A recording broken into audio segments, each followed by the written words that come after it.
Greetings, brothers and sisters. Welcome to this other study that we are going to go through in these few minutes and this short video. In one of the videos or studies I posted, which was dealing with the Sunday law and the preparation that we need in order to be ready for the passing of the National Sunday Law, I received a comment from someone whose name was No Sunday Law Coming. In other words, his handle was No Sunday Law Coming. And as per the comment, it is as if he or she believes that we shall never have a Sunday law enacted as we teach as Seventh-day Adventists. So in this video, or in this study, my task is to go through the Bible and prove whether there will be a Sunday law enacted anytime from now. Will there be a Sunday law that will ever be enacted? Will there be a law enforcing worship that will ever be enacted? We have always taught that from the birth of our movement, Seventh Adventists have always taught that there will be a Sunday law that will be enacted by USA. And many of us teach that or teach so. But the question is, do we have the ability to prove that from Scripture?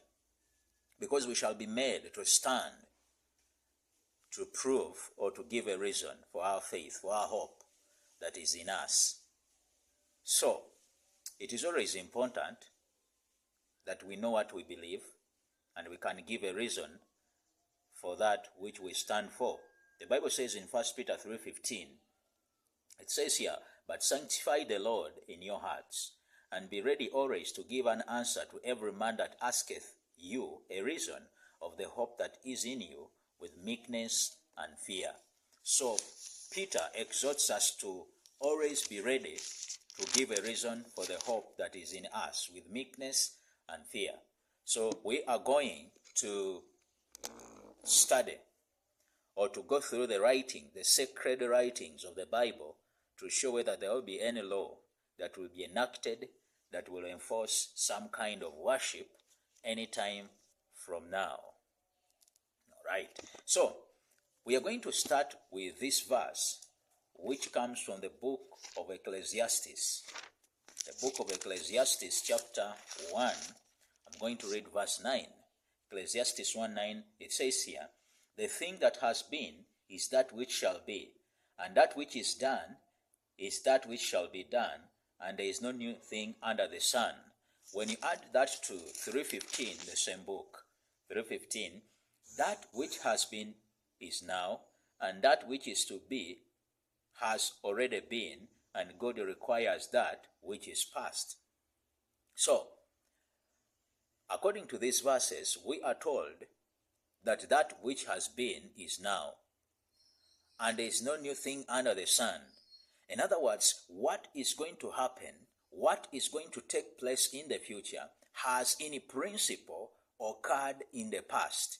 Not the exact same thing, but actually in principle, what is going to happen or what is happening now has already happened in the future. So meaning that if we are to have a clear understanding of how the future will unfold, it is imperative that we can go back to history and study how events were fulfilled in history, because history has a tendency of repeating itself. In other words, there is a repetition of history. In other words, what is repeated, and this one should be noted, that what is repeated is not the exact same thing that occurred in the past, but similar events that led to the fulfillment of historical events are going to happen in the future or are happening right now. So if we are waiting for a law that will be enacted enforcing worship, it is important that we can visit history as well to see how such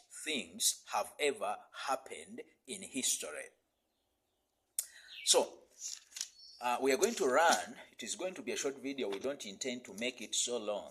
So we are going to run to the book of Daniel. And in the book of Daniel, we are going to read in chapter 3 and then go through a few verses in chapter 3 to see what transpired in Daniel 3. Now this talks about Nebuchadnezzar and the image he erected in the plain of Dura. And then a law went forth in which all that were in the province of Babylon were supposed to bow down to the image. Now I'm going to read a few verses. Then Nebuchadnezzar, this is Daniel 3. Let me start with verse 1. Then Nebuchadnezzar the king made an image of God whose height was 60 cubits, and the breadth thereof 3 cubits, 6 cubits I mean. He set it up in the plain of Dura in the province of Babylon.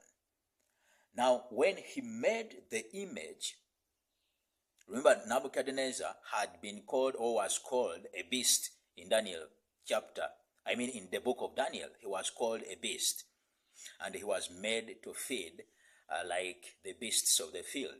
So Nebuchadnezzar makes an image, and then a decree or a law goes forth requiring worship of that image. Now I'm going to read these verses. It says here, then, verse 4, then an herald cried aloud, to you it is commanded, O people, nations, and languages, that at the time you hear the sound of the cornet, flute, harp, sackbut, pastry, dalkaima, and all kinds of music, you fall down and worship the golden image that Nebuchadnezzar the king has set up. So there was something that was a catalyst that was to attract these people to the worship of the image. The music, all kinds of music was played to draw the attention of these people to the worship of the image. Now we know the story that a few Hebrew boys, 3 in total, that are talked about here, did not bow down to the image because that was in violation of the laws that governed their worship, that governed the worship of their God. So they remained faithful amidst the threats of persecution.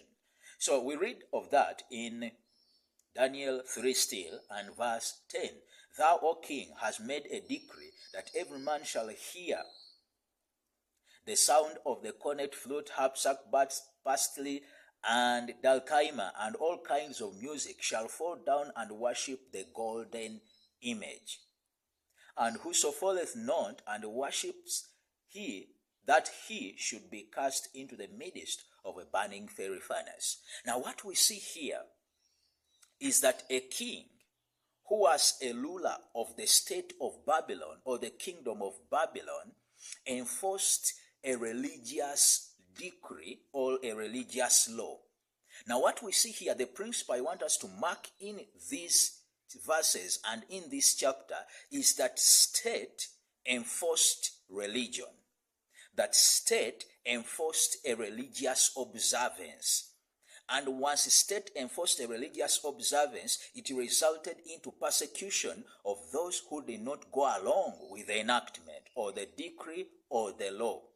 So I want us to mark that state enforcing a religious law. Because why do we call it a religious law? Because in verse 10, it says that they were to fall down and worship. A king, a state leader, enforces a religious law and demands all that were in his province to bow down and worship. So it was a law related to worship, related to religion, but enacted by a civil leader, state enacting a religious decree or a religious law. So we see a law that was calling for worship enacted by a state leader, Nebuchadnezzar. So when we run to chapter 6, we find this, chapter 6 of the book of Daniel, verse 6, it says, Then these presidents and princes assembled together to the king and said, Thou thus unto him, King Darius, live forever. all the presidents of the kingdom, the governors and the princes, the chancellors and the captains have consulted together to establish a loyal statute and to make firm a decree that whosoever shall ask a petition of any god, all man for 30 days, save thee, O king, he shall be cast into the den of lions. Now, O king, verse 8, establish the decree and sign the writing, that it be not changed according to the law of the Medes and Persians, which alters not. Wherefore King Darius signed the writing and the decree. Now, in the time of the Medes and Persians, we see King Darius that he also issued a law. And I want to tell you that still this law was a religious law. Why? In Daniel chapter 3, the law that is in there was enforcing a certain form of worship. But in Daniel 6, the law we find there is restricting worship. It is restricting a certain form of worship. The other one was enforcing worship, but this one is restricting a certain form of worship. And we see it is still enacted by a political or a civil leader. It is a civil leader still that is enacting this decree forbidding worship. Actually, in our other study, God willing, we shall look at the stages of the National Sunday Law, but we shall look at those stages of the National Sunday Law from the book of Daniel itself. We shall realize that all the 4 stages of the National Sunday Law are in the book of Daniel. So in the first chapter 3, the first case we saw was a state leader enforcing worship, and persecution resulted to the faithful. In Daniel chapter 6, we are seeing a state leader forbidding worship. When a state leader forbade worship, still persecution of the faithful ones who could not throw off their loyalty to God were persecuted. So what do we see in those chapters? What we find in those chapters is that in history, don't forget where we began from in Ecclesiastes 1:9 and 3:15. It shows us that history has a tendency of repeating itself. Similar events have a tendency of repeating themselves. And don't forget that in Daniel 3, we have a picture, a type, a shadow of what is to happen in the end time. Of what is to happen in the end time. And we're going to see similar events, similar things happen or occur in the book of Revelation that find their origins in the book of Daniel, that are related to the themes in the book of Daniel chapter 3 and Daniel, the entire book. So what we've noticed right now is that a state leader in history has ever enacted a religious law. One was enforcing worship, the other one was forbidding worship. Now, let's rush very fast and go to the book of Revelation, because Daniel and Revelation are almost one book. They are related. Now, when we go to the book of Revelation, chapter 13, this is what we find, talking of the 2 beasts, the papacy and the United States of America. The first beast being the papacy, and the second beast, the 2-horned beast, being USA. Now, this is what we read in Revelation 13 and verse 15.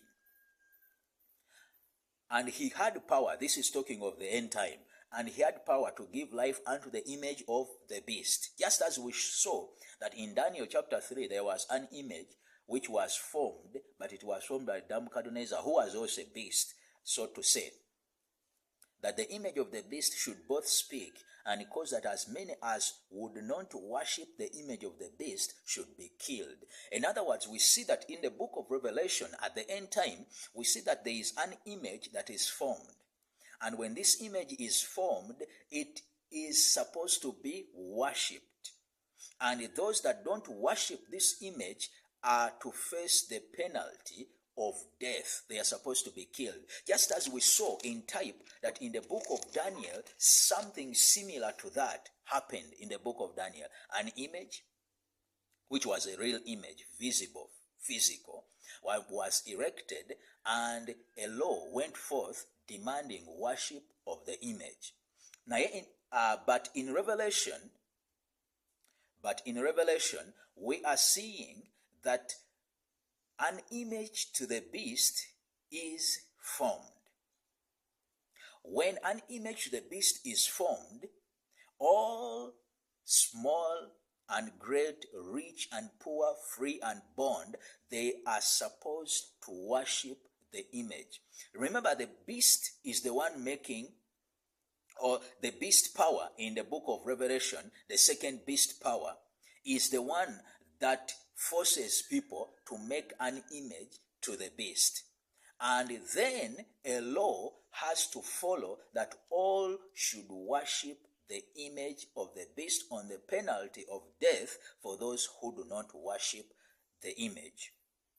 Similar events as we saw in the book of Daniel chapter 3. Now, this beast that is causing people to worship this image is a state power. Now, a state power is enforcing a certain form of worship. Just as we saw in Daniel 3, that a state power was to enforce a certain religious decree. Now in Revelation 13, we are seeing that a state power, USA, is enforcing a certain form of religious worship. It is enforcing religion on the people. Now the question is that we should ask ourselves, how does a nation enforce its requirements on the masses? How does a nation enforce its requirements on the masses, or onto the masses? How does a nation enforce? The answer to that is that a nation will enforce its requirements onto the masses through a law, through its legislation. In other words, a nation has to legislate a law if it needs anything to be enforced upon the masses. If it needs the people to follow its laws, those laws must be enforced by the legislative arm. In other words, a nation will enforce its requirements upon the masses through a law. So USA, the second beast of Revelation 13, if it is to cause as many to worship the image, it is only to cause that kind of worship through a religious decree, through a religious law. Now, if that is the case, that it has to pass a law that is going to enforce worship, we can read what follows. Verse 16, and he causes all, both small and great, rich and poor, free and bond, to receive a mark in their right hand or in their foreheads. Now, he causes them to worship. He causes them to receive the mark. And credible sources that I may not read from here, it prove that the mark of the beast, the first beast of Revelation 13, which is the papal system, their mark of ecclesiastical authority is a transference of the solemnity from the Sabbath, Saturday, to Sunday, the first of the week. They call that as their mark of authority. So the mark of the beast power in Revelation 13 is the Sunday observance. Now notice, in verse 16, if this beast, the second beast, causes all to receive that mark, that is Sunday sacredness, if it is to cause all to receive it, it can only do that through a law. A nation can only enforce its requirements upon the masses through a legislative enactment. In other words, this nation has to pass a law that will require all the people to receive this mark, which is Sunday sacredness. So if it is to cause or to force all to receive this mark, it means that the law that must be enacted must be a law enforcing this mark. And what is the mark of the beast power? Sunday sacredness. So if it is to force that upon the masses, it must pass a law enforcing Sunday sacredness. That is how we come up with that conclusion. It must enforce a law that is requiring people to receive this mark, which is Sunday sacredness. A law must be enacted. From history, we've seen that Babylon enacted a law if it wanted or when it wanted the masses to worship the image. We've seen in the time of the Medes and Persians that Darius passed a law when he wanted to forbid a certain form of worship. And that was a type of the end. So in the end, when this beast, second beast, wants to cause people to worship the image and receive the mark, it must pass a law that will enforce a certain form of worship. And in the end, it will also pass a law still that forbids some kind of worship, just as it was in the past. So USA enforces a law. And if it is enforcing this law, it must be a religious law because the context is worship. So once that law is enacted, it is a law enforcing the mark of the beast, which the beast testifies that that mark is Sunday sacredness.